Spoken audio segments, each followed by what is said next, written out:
To start things off, let's rewind back to the year 2017. The first big standalone Battle Royale game has just been released, and it's by the same guy who brought you the Arma 3 Battle Royale mod. PlayerUnknown's Battlegrounds is here. Now, aside from a few custom game modes in various games, this is a brand new game type that a lot of people really haven't explored yet. That being said, this game really blew up. Only 6 months after the early access launch on Steam, this game sold 50 million copies worldwide, and with the launch of the mobile version for iOS and Android, there's over 400 million players, so this is pretty huge. From my perspective at launch, the game had some bugs here and there, and the performance was, even on a lot of the higher end PCs, sort of mediocre. Despite this though, the matches in the game ran anywhere from a few minutes to around 30 minutes, meaning that it was really easy to just hop in and play a few matches without worrying about a whole lot of time getting wasted, so that was always a plus for, this being a whole new game mode and all.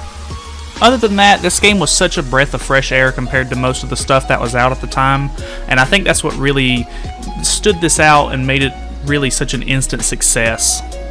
Initially, the game had a single map and had roughly around 15 weapons, and there was a few vehicles that help you travel around the map a lot faster, and there was even loot boxes, which pulled in a lot of the cosmetics fans.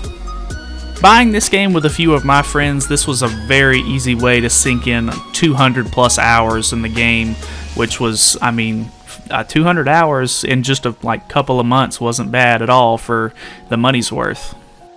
The game had updates every so often that added new guns and cosmetics, and the promise of some new maps were always in the works, which kind of kept fans going.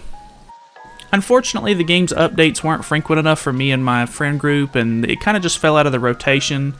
We tried to play again once the desert map came out, but I think we were just too burnt out from the launch to really care about anything that they were adding.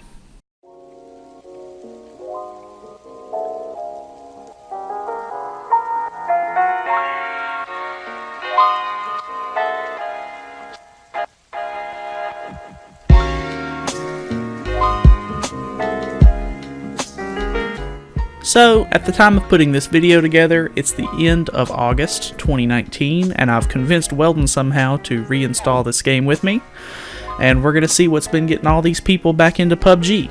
So let's take a look.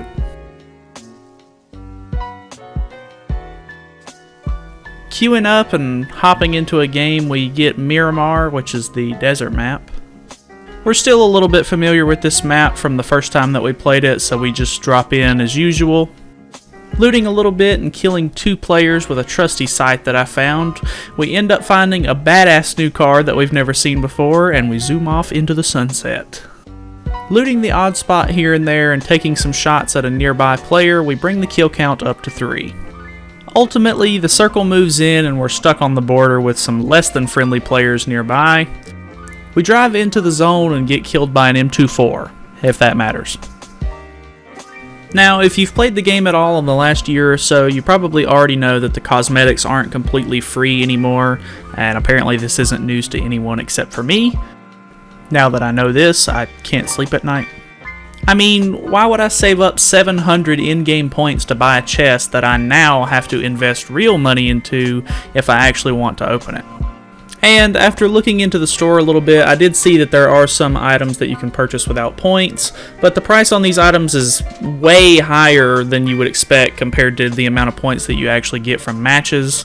This isn't a huge deal, but I thought it was a little disappointing at the least.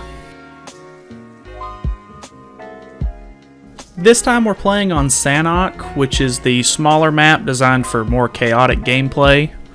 Having played this map once or twice, I'm at least somewhat familiar with it. This is Weldon's first time with the map at all, so he is not enjoying himself. After a small looting session, we get separated running from the Circle of Doom. On my way back into the circle, I try shooting at another player, but I'm absolute dog shit at the game, so I die to an M24.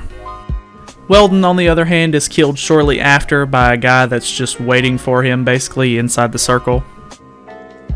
Spirits are diminishing already, but we still are interested enough to play a couple more games. Finally, on some familiar territory, we queue into Erangel or Erangel or whatever the map is called, but it's the one that the original game launched with.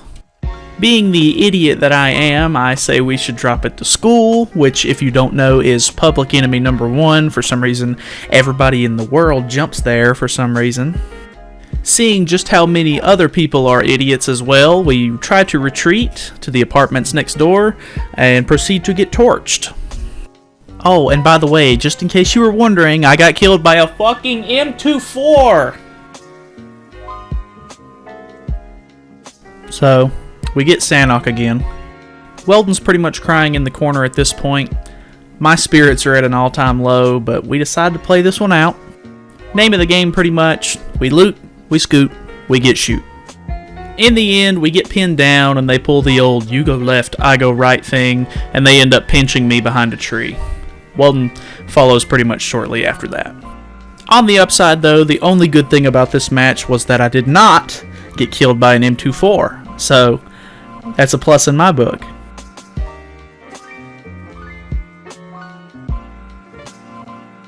In the end, it really all just comes down to the player's experience. I mean, the game runs a lot better now than it did when it first released, and there's way more content to play with, but the RNG of the loot spawns are purely luck, and it doesn't seem to always work out, which is a little frustrating. If you haven't played the game in a while, you can try to rope some of your friends into reinstalling it for a few matches and give it another look. I mean, it was definitely a fun look back at this game, but I definitely don't think it's still going to be on my to play list of all of the other stuff I have in my library, really. Other than that, I really don't see why every player in the game has to have an M24. It really just doesn't make any sense. I mean, what the fuck is that about? On a serious note though, thank you guys so much for sitting through this video and just hearing what I have to say about it. It does mean a lot. There should be some links on the screen if you guys want to see some of my other videos, or there should be a link to subscribe for future content. Other than that though, thank you guys so much for watching.